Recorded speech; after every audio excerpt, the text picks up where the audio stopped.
আসসালামু আলাইকুম। ফ্রিল্যান্সিং পয়েন্টে আপনাদের সবাইকে স্বাগতম। আশা করি আপনারা সবাই ভালো আছেন। আমি রাকিব রায়হান। আজকে যে বিষয়টা নিয়ে আলোচনা করতে এসেছি, বিগত 5 দিন আমাদের দেশের ইন্টারনেট কানেকশন বন্ধ থাকার কারণে আমরা যারা ফ্রিল্যান্সার আছি আমাদের অনেক বড় একটা ক্ষতির সম্মুখীন হয়েছি আমরা। তো এই বিষয়টা নিয়েই মূলত আজকে আমি কথা বলবো।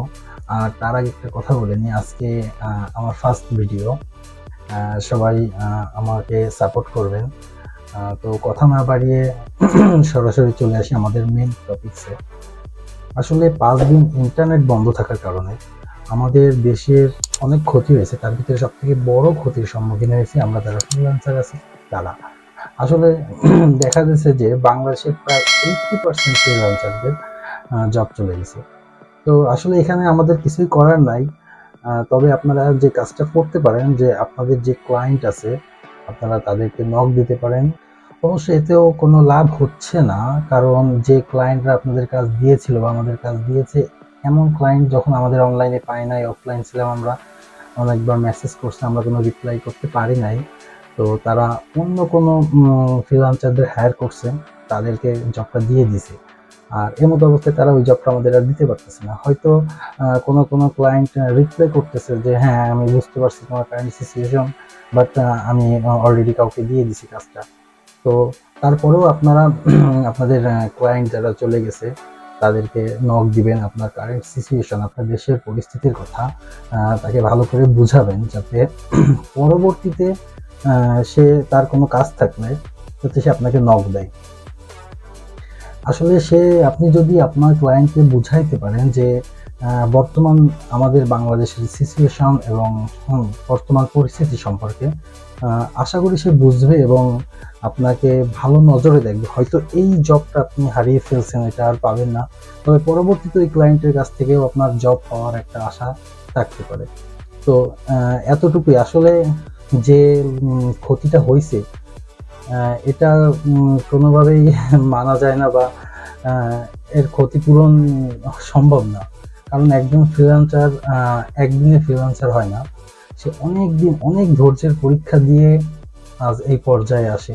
এমনও দেখেছি যে কিছু কিছু ফ্রিল্যান্সার আছে যারা নতুন মার্কেটে আসছে এবং নতুন কেবল ক্লায়েন্টের সাথে কথা বলে কাজ পেয়েছে, এরকম কাজও চলে গেছে। তাদের বর্তমান পরিস্থিতি দেখলে আমার নিজেরই খারাপ লাগে যে এই কি অবস্থা। যাই হোক, এই বিষয় নিয়ে আপনাদের কিভাবে যে সান্ত্বনা দিব সেই ভাষা আমার জানা নাই। তবে এতটুকু বলতে পারি, আপনারা যে ক্লায়েন্টগুলো চলে গেছে এদেরকে নক দিবেন, এদের সাথে কথা বলবেন, আপনার দেশ এবং পরিস্থিতি সম্পর্কে আপনি তাদেরকে অবগত করবেন। হ্যাঁ, এতে কি হবে, এতে বর্তমান জবটা আপনার না পারলেও পরবর্তীতে হয়তো ওই ক্লায়েন্ট আপনাকে নতুন বা ভালো কোনো জব দিতেও পারে।